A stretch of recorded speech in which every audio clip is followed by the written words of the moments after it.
გამარჯობა ძვირფასო მეგობრებო, ჩვენს დღევანდელ საუბარს დავიწყებთ მეუფე ილარიონ სამხარაძის ირგვლივ განვითარებული მოვლენების ანალიზით, უпростоრად სამარცხვინო ინციდენტის, რომელიც მოხდა სამთავროს დედათა მონასტრის ეზოში და რომელიც მთელ საქართველოს მოედო, ყოველ შემთხვევაში ყველა დაინტერესებულმა ადამიანმა გაიგო ეს ამბავი, ეს სამწუხარო ფაქტი და უფრო სამწუხაროზე უფრო რა თქმა უნდა სამარცხვინო, იმიტომ რომ მეუფე ილარიონ სამხარაძეს ხელით შეეხენ ადამიანები, ფიზიკური შეურაცხყოფა მიაყენეს მას და რაც ყველაზე უფრო ისეთი ნიშანდობლივია, ეს ადამიანები იყვნენ სასულიერო პირები. რა თქმა უნდა, დასაფიქრებელი ფაქტია მრავალი თვალსაზრისით. ჯერ ერთი, როდესაც ლაპარაკობთ მეუფე ილარიონი, გულისხმობთ, რა თქმა უნდა, ეპისკოპოსს, რომელიც არის ხელდასხმული და რომელიც, ესე იგი, უმაღლესი სასულიერო პირია, სასულიერო იერარქიის ძალიან მაღალ საფეხურზე მდგომი ადამიანი და უბრალოდ უნდა იცოდე, რომ ეპისკოპოსი, ნამდვილი ეპისკოპოსი ეს არის მოსიარულე ეკლესია. მით უმეტეს ადამიანი, რომელსაც ძალიან მძიმე ბიოგრაფია გააჩნია, მძიმე ჯვრის მატარებელი ადამიანია და შეიძლება ითქვას, რომ მისი ცხოვრების ისტორია ეს არის მოწამეობის ისტორია, ჯვარცმის ისტორია, მარტვილობის, მარტოობის, განდეგილობის. სულ უბრალოდ გავიხსენოთ ეს პერიპეტიები, რამდენიმე უბრალოდ თარიღი თუნდაც, თარიღი კი არა, უпростоრად მოვლენა მის ცხოვრებაში. ჯერ ერთი დავიწყოთ იმით, რომ ის ორჯერ ფსიქიატრიულ საავადმყოფოში მოხვდა, განაწესეს, შეიძლება ითქვას, ფსიქიატრიულ საავადმყოფოში და რომელი სისტემის პირობებში, რა თქმა უნდა, მაშინვე ამოტივდება ბერ გაბრიელის ფიგურა, რომელიც ასევე ფსიქიატრიულ საავადმყოფოში მოხვდა. და რისთვის ხდებოდნენ მაშინ და როგორ ხდებოდა ეს მექანიზმი კომუნისტურ ეპოქაში, როგორ ხდებოდა ადამიანის აი ამ ჯოჯოხეთში მოხვედრა, ეს ყველას ჩვენ კარგად გვახსოვს. გარდა ამისა, მეუფე ილარიონი, რომელიც მოქმედი ეპისკოპოსია, შეიძლება ითქვას, იმიტომ რომ ის მხოლოდ პენსიაზე გაუშვეს და არ არის განკვეთილი და ესეც ნიშანდობლივი, ანუ ის არის ეპისკოპოსი. უბრალოდ პენსიაში გასული ეპისკოპოსი, რომელიც რა თქმა უნდა ძალით გაუშვეს პენსიაში, ძალდატანებით შეიძლება ითქვას და ერთ-ერთი მიზეზი და мотиваცია გახდათ სწორედ ის, რომ ის იყო თითქოს ფსიქიურად დაავადებული და საჭირო იყო მისი მკურნალობა. ეს ახლა მშრალი ფაქტებია, მაგრამ წარმოიდგინეთ ამ ფაქტების უკან თუნდაც ორჯერ ფსიქიატრიულ საავადმყოფოში ყოფნა რას გულისხმობს. გარდა ამისა, მეუფე 11 წლის განმავლობაში იმყოფებოდა მდუმარების ხვაწყლში და ვისაც უნახავს სოფელ გარიყულაში, მის დედის მშობლიურ სოფელში, ვისაც უნახავს მისი საცხოვრისი, მე უფრო ამას სადგომს უწოდებდი, მან ის კარგად მიხვდება თუ რას ნიშნავს თუნდაც ასეთ პირობებში ადამიანი რო ცხოვრობს და ასეთ პირობებში რო ატარებს თავისი ცხოვრების ძალიან მნიშვნელოვან ნაწილს 11 წელიწადს. ეპისკოპოსი, წარმოვიდგინოთ არა? გარდა ამისა, მეუფე ილარიონი გახლავთ, რა თქმა უნდა, სალოსი ბერია და ესეც ყველამ ვიცით მისი ზემოქმედების ძალა და საერთოდ სალოსი ეს არის მამხილებელი ადამიანი. ეს არის უხრწნელ გონებას მიერთებული, ღვთის განგებით უხრწნელ გონებას მიერთებული ადამიანი, რომელიც ამხელს თავის თანამედროვეობას და ერთგვარად წინასწარმეტყველებს მომავალს, ისევე როგორც ბერი გაბრიელი იყო. და ამიტომაც სალოსის ქმედებებში ჩაწვდომა ეს ძალიან რთული საკითხია, იმიტომ რომ როგორ ჩაწვდები უხრწნელ გონებას მიერთებული ადამიანის ნამოქმედარს ხრწნადი გონებით, არა? ამიტომ ძნელია გაუგოს სალოსს, ისევე როგორც ვერ უგებდნენ ბერ გაბრიელს. რა თქმა უნდა, გარეგნულად ესეთი ქმედებები, სხვათა შორის ნიშანდობლივია ისიც და ეს ერთმა ჩვენმა მეგობარმა აღნიშნა, რომ ბერი გაბრიელი ხშირად ამბობდა რომ მე უგებო ილარიონ სამხარაძესო და ნიშანდობლივია ის რომ სწორედ სამთავროს დედათა მონასტრის ეზოში მოხდა ეს სამარცხვინო ინციდენტი თავისებური შეიძლება ითქვას ისტორიული გადაძახილია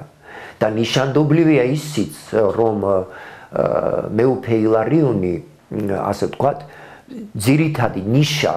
რის წინააღმდეგაც ილაშქრებს მეუფე ილარიონი როგორც მე წამიკითხავს და ჩვენ მის ხელთნაწერს ვართ გაცნობილი ეს გახლავთ ის რომ როგორც ვიცით მოხდა პატრიარქ დავით მეხუთეს გარდაცვალების შემდეგ მოხდა ესე იგი საეკლესიო ასე ვთქვათ არჩევნები პატრიარქი საარჩევა და მეუფე ილარიონი თulis რომ დაირღვა პროცედურა დაირღვა საეკლესიო სამართალი და ილია მეორე შიოლაშვილის აღსაყდრება ასე ვთქვათ ჯერ თანამოსაყდრეობა საპატრიარქო ტახტზე აბრძანება მოხდა უკანონოდ და უსამართლოდ რა თქმა უნდა აი ამ მოვლენებში წვდომის პრეტენზია არ გამაჩნია ნამდვილად იმიტომ რომ ჯერ ერთი სასულიერო პირი არა ვარ და მეორე მე არა ვარ თვითმხილველი და მონაწილე ამ მოვლენებისა მაგრამ აი თავად მეუფე ილარიონ სამხარაძე თავად ეპისკოპოსი ბოდბეს ეპისკოპოსი რომელიც ეპარქიას ხელმძღვანელობდა არის არა მხოლოდ მხილველი და თვითმხილველი არამედ მონაწილე და შეიძლება ითქვას ერთ-ერთი მთავარი პერსონაჟი ამ მოვლენებისა ამიტომაც მინიმუმ სასულიერო პირებს რომლებიც დაესხნენ თავს მეუფე ილარიონს და ასე ვთქვათ ფიზიკურად გაუსწორდნენ მას საინტერესოა სად ისწავლეს ეს ილეთები თუ ასე შემდეგ რომელ სემინარიაში თუ მონასტერში გაუსწორდნენ მას პირველ რიგში მათ უნდა კონდეს აი ამ ისტორიულ მოვლენებში წვდომის სურვილი იმიტომ რომ მართლმადიდებლობა ის მაინც კი არა პირველ რიგში სიმართლის მადიდებლობაა და სიმართლე უნდა ეძიო ყოველთვის მით უმეტეს როდესაც შენ ინფორმაციას გაწვდის აი ესეთი ნიშნელოვანი ფიგურა რომელიც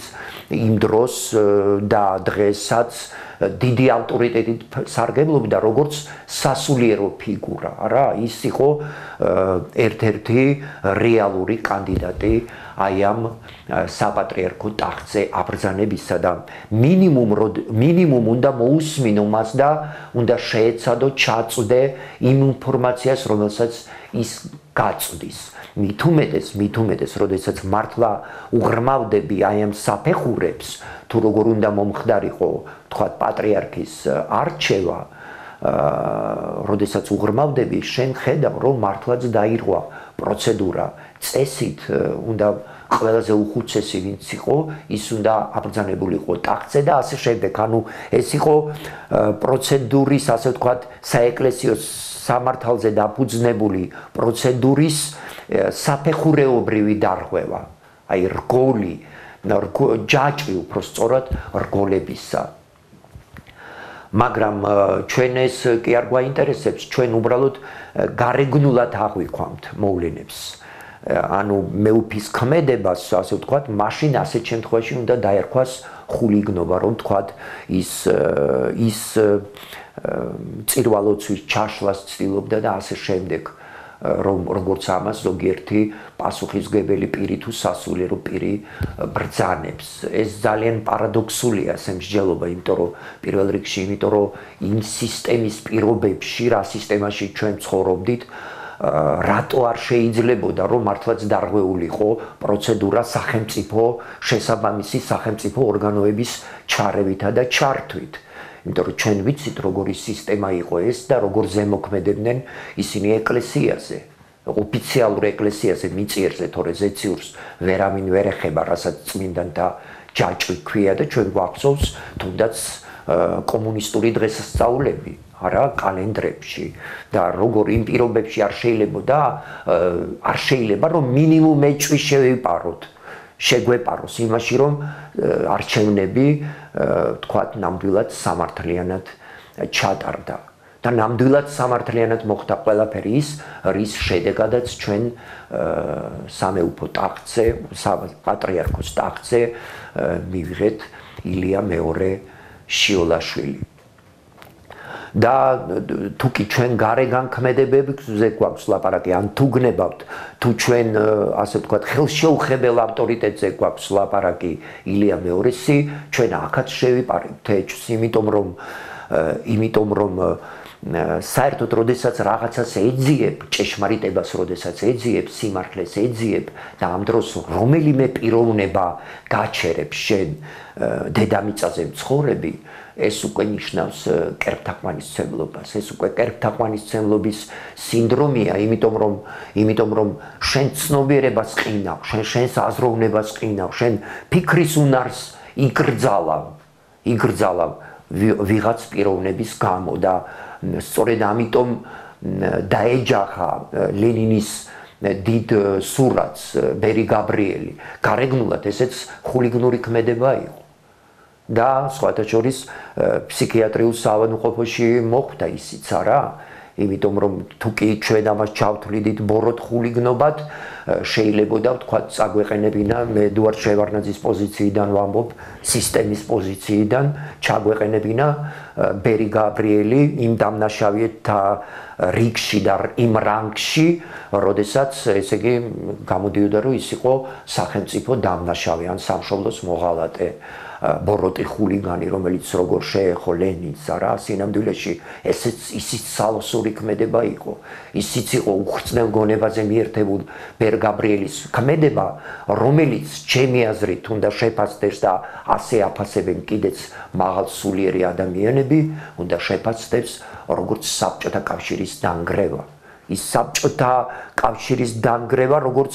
უფრო სწორად ლენინური ქვეყნის დანგრევა, ლენინური სისტემის დანგრევა და დარღვევა. იმიტომ რომ ბერი გაბრიელი როგორ ფიქრობთ ახლა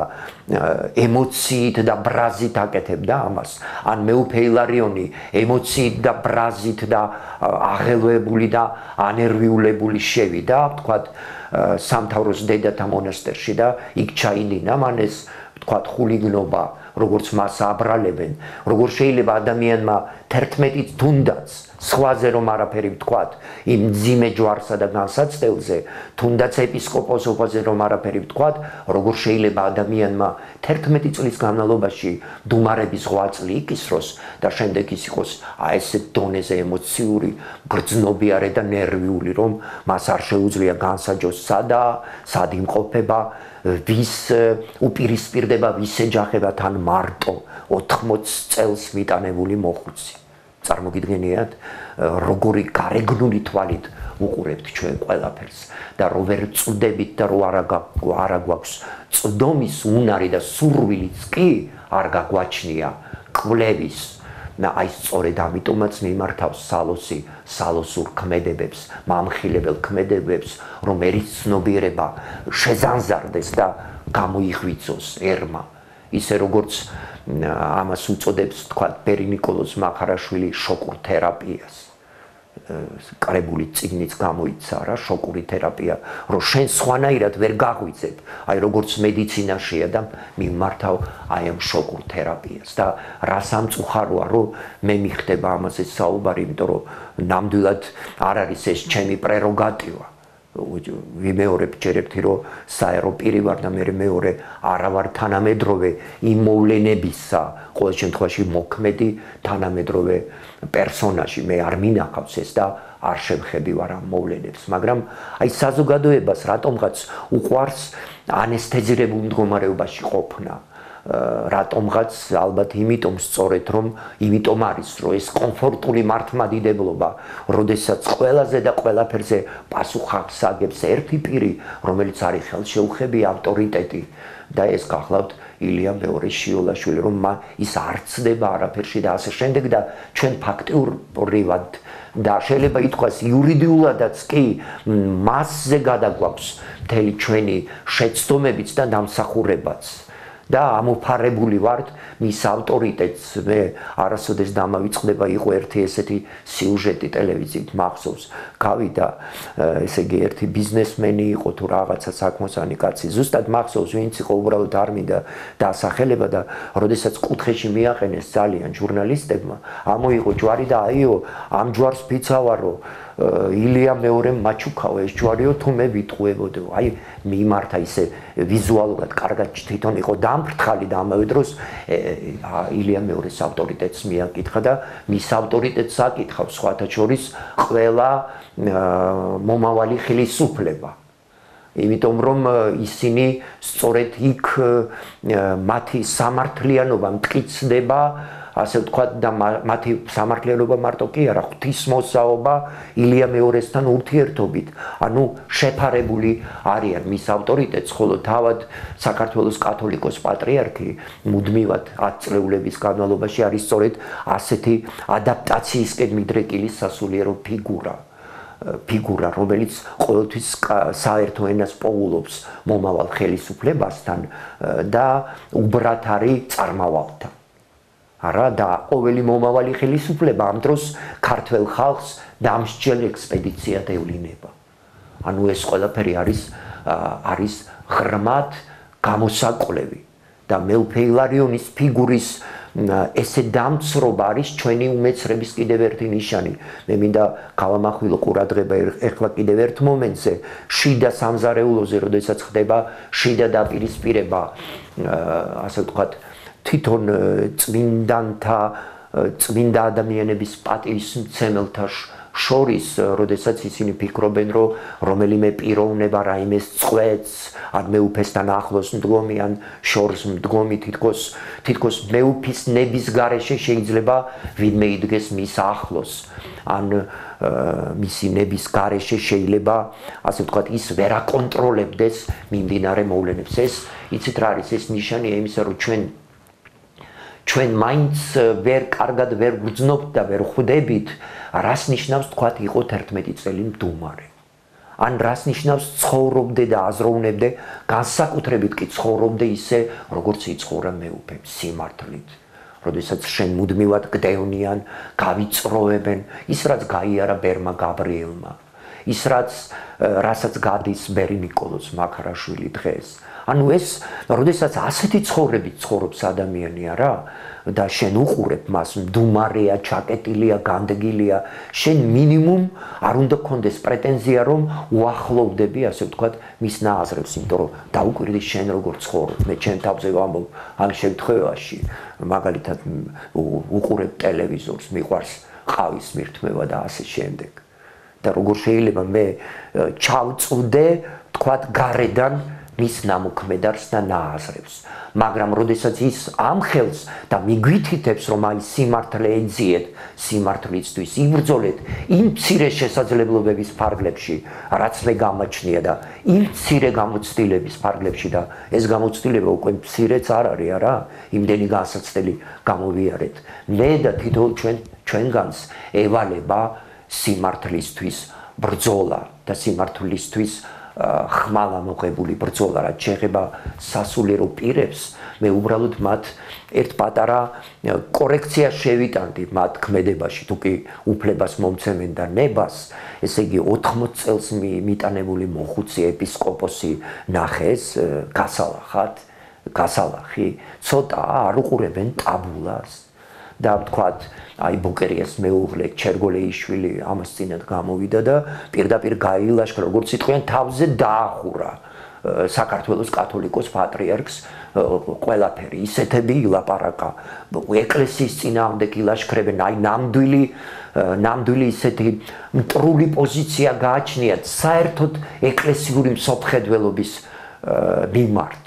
არა მხოლოდ ცალკეული პიროვნებების მიმართ და თუ ეგრე ადვილია გალახვა რა ადამიანის და ადამიანების და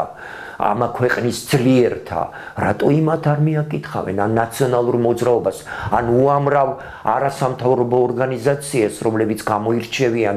ანტიმართლმადიდებლური აზროვნებით. არა და არა მხოლოდ გამოირჩევიან, არამედ მათ სატელევიზიო ვირტუალური სივრცე მთლიანად მინიჭებული აქვთ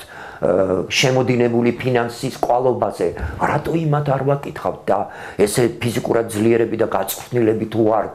სულიერებასთან ერთად, რატო იმათ არ დავაყრით ჩვენს ამ არ ვიცი რას, მუშტებს თუ ფეხებს თუ ხელებს თუ სირცხვილია ძმებო, ესე როგორ შეიძლება?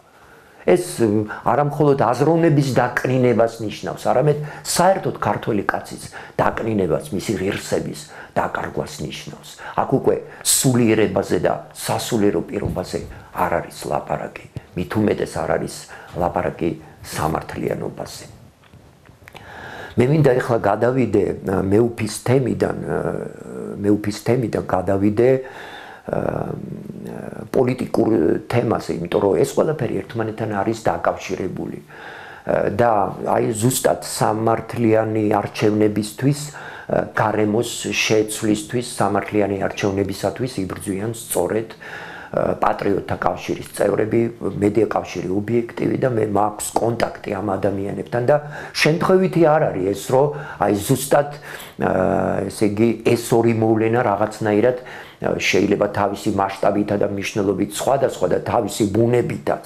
მაგრამ თვითონ პრობლემის თვალსაზრისით ძალიან გვანან ერთმანეთს. იქაც სამართლიანი არჩევნები და რომელი პოლიტიკური სამართლიანი არჩევნები შეიძლება ჩატარდეს პოლიტიკური თვალსაზრისით სამართლიანი, თუ კი ის არჩევნები, ის პატრიარქის არჩევა იყო უსამართლო, ასე ვთქვათ,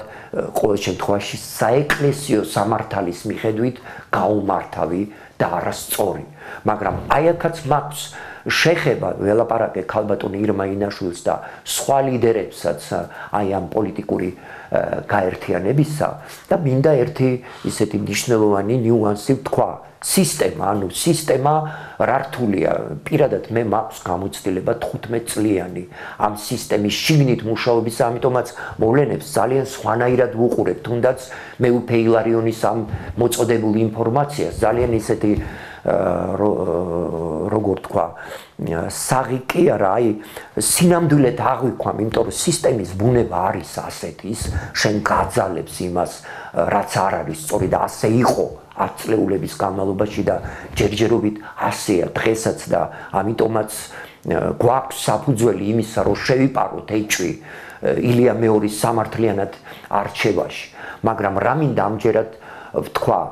შიმშილობა გაიმართა და მართალი გითხრათ, პირველი დღიდანვე ვიცოდი, რომ ეს რეალურ შედეგს არ მოიტანდა და რატომ? იმიტომ რომ თავიდანვე მე ეჭვებოდა, რომ ამ პოლიტიკური ორგანიზაციის აი ამ პატრიოტთა კავშირის ლიდერებს ვიღაცა შიგნით სისტემიდან ატყუებდა. ის ეუბნებოდა, რომ შეიძლება ეუბნებოდა, რომ აი თქვენ იშიმშილეთ, შეიკრიბეთ და შემდეგ ეს შედეგი დადგება და ასე შემდეგ. მაგრამ შედეგი არ დადგა.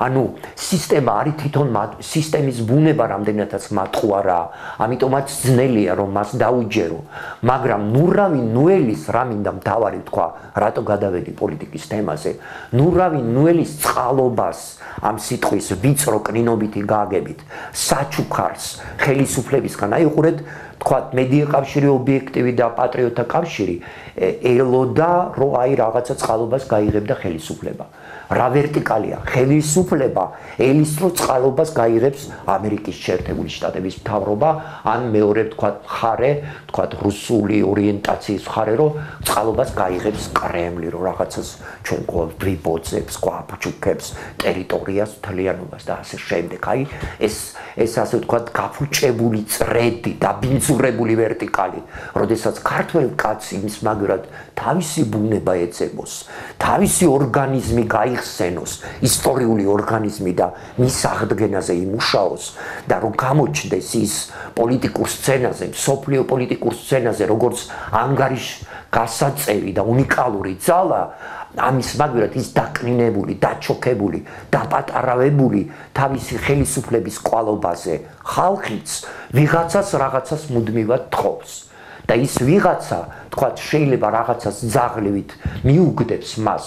აწკავწკავებულ ძაღლს რომ მიუგდებენ, რომ დროებით მოიშოროს, მაგრამ არაფრით ის არ მიანიჭებს მას, არც თავისუფლებას, არც დამოუკიდებლობას, არც მთლიანობას, არც სისრულეს, რაც ასე ენატრება ქართულ სახელმწიფოს და ქართველ ხალხს. აი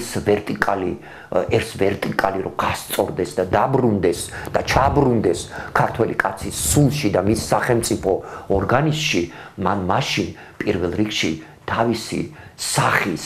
და თავისი ნამდვილი მნიშვნელობის აღდგენაზე უნდა იზრუნოს და იმუშაოს. ეს კი მხოლოდ მაშინ არის შესაძლებელი, როდესაც ჩვენ სამართლიანობის დამკვიდრების გზით ვივლის. სამართლიანობის დამკვიდრების გზა კი იმ უსამართლო ძირების კვლევიდან იწყება. და სხვათა შორის საქართველოს კათოლიკოს პატრიარქის თქვა უსამართლო არჩევა თუ კი ასეთი იყო, არც ეს არის ძირი ჩემი აზრით. ძირი კიდევ უფრო შორსაა, როდესაც მენშევიკურმა მთავრობამ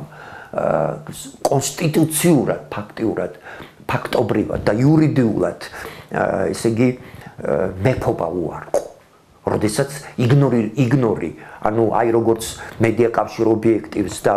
აი ამ გაერთიანებას იგნორს უკეთებენ და ამით გაანულეს ის, აი ესევე იგნორი გაუკეთეს ქართულ სახელმწიფოს, ასე ვთქვათ, ისტორიულ აღქმას, როდესაც იგნორი კონსტიტუციურად იგნორი გაუკეთეს, ესე იგი უგულებელ ყეს მონარქია. საქართველოში, აი საიდან დაიწყო უსამართლობა და რომელ სამართლიან არჩევნებზე შეიძლება ლაპარაკი, ან რომელი არჩეული პრეზიდენტი, მე მითხარით, აბა, გნებავთ პირად, გნებავთ სახელმწიფოებრივ ცხოვრებაში, იყო ბედნიერი საქართველოს უახლოეს ისტორიაში. ჩათვალეთ, რომ ეს საუბარი ისეთი მოთელვითი საუბარია სამომავლოდ, იმიტომ რომ ჩვენ მაინც უნდა დავიწყოთ უკვე ფიქრი სერიოზული სააზროვნო ღერძის შექმნაზე, მატერიალიზებაზე ქართულ ტელესივრცეში. და ეხლა ობიექტივის რატო გავიხსენე ობიექტივი და ეს პატრიოტთა კავშირი. მე მაგალითად სიამოვნებით გავაგრძელებდი, ვთქვათ, ჩვენს პროექტს გადაცემა ლაზიერს, გავაგრძელებდი ობიექტივის ეთერში, თუ კი ხელმძღვანელობა ამას ობიექტივის და